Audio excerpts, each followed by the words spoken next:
The waiting room went silent when she walked in. A young black woman in a crisp white coat, stethoscope around her neck, yet every pair of eyes questioned her right to be there. "Excuse me," one mother whispered. "We asked for a real doctor." Dr. Maya Johnson froze for a moment, then smiled politely. "Ma'am, I am your doctor." The scoffs that followed cut deeper than any scalpel ever could. They refused her one by one until fate turned cruel, because the same people who doubted her would soon be begging her to save the one life they couldn't afford to lose. But would she? Wait, before we go any further, drop in the comments. Where are you watching from and what time is it there? Let's see who's watching the latest. Before that humiliating day, Dr. Maya Johnson was known for one thing: her calm under pressure. At just 32, she was one of the youngest pediatric surgeons in the city. Her colleagues admired her skill, her patients loved her warmth, and even the toughest cases somehow found comfort in her quiet confidence. Each morning, she arrived early, coffee in hand, hair neatly tied back, and a smile that hid how hard she'd fought to earn that white coat. Behind that smile were years of whispers. She only got in because of diversity quotas, or you don't look like a surgeon. But Maya never let it break her. "Let your work speak," her late mother used to say, and so she did. Every surgery, every child saved was her silent answer to prejudice. But that morning felt different. She'd been assigned to a new patient, a 5-year-old boy in critical condition. The staff briefing was routine, but the mother's name caught her attention. Mrs. Cartwell, a familiar face from a neighborhood known for its hostility toward people like her. "Dr. Johnson will take lead on this case," the chief announced. Mrs. Cartwell frowned. Are you serious?" The room went still. Maya's hands tightened around her clipboard, but she kept her composure. "Ma'am, I assure you, your son is in good hands." The mother's voice dropped to a cold whisper. "Not with you, he isn't."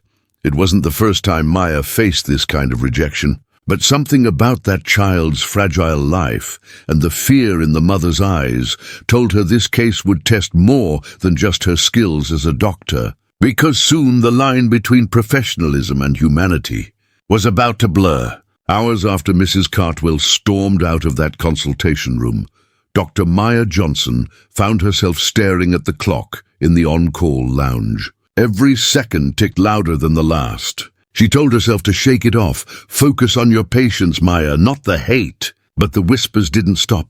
Nurses exchanged uneasy glances. One even muttered, "Maybe someone else should take the Cartwell case." Maya's jaw tightened.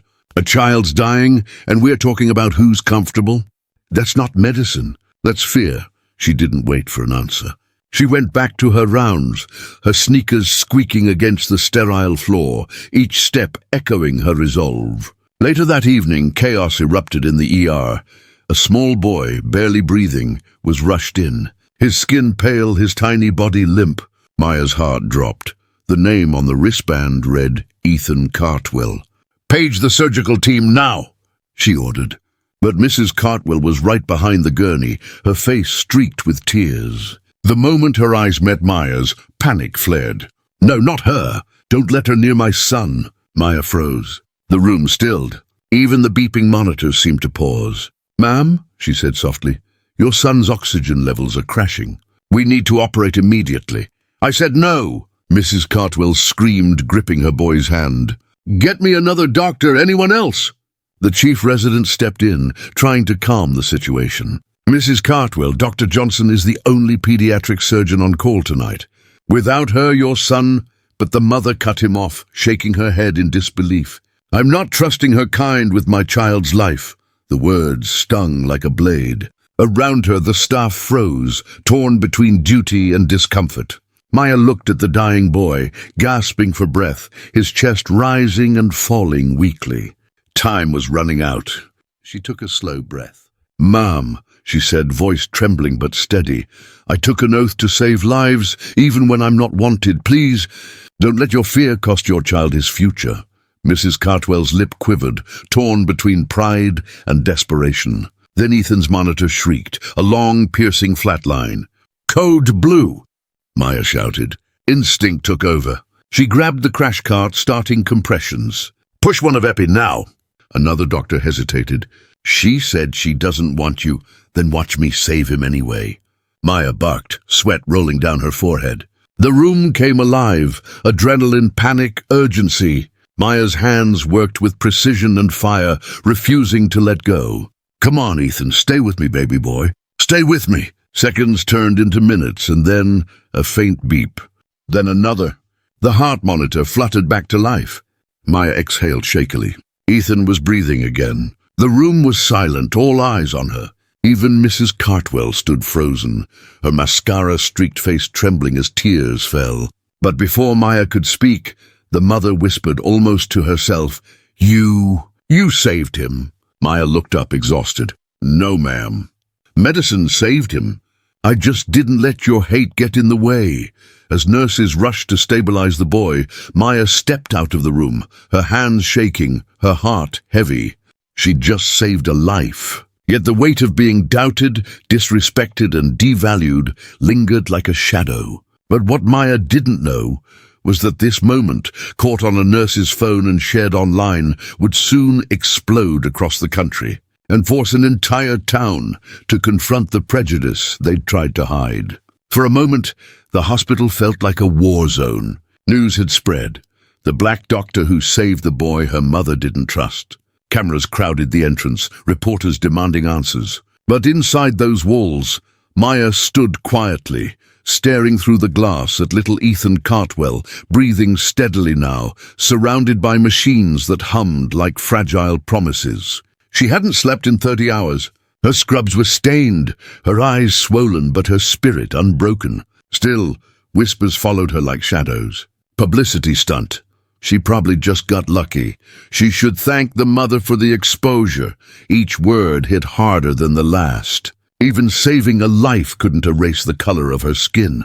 That afternoon, the hospital board called her in. Cameras still flashing outside, she walked through the corridor, head high, but heart pounding. Inside the boardroom sat Mrs. Cartwell, her face pale but proud. The chief of surgery cleared his throat.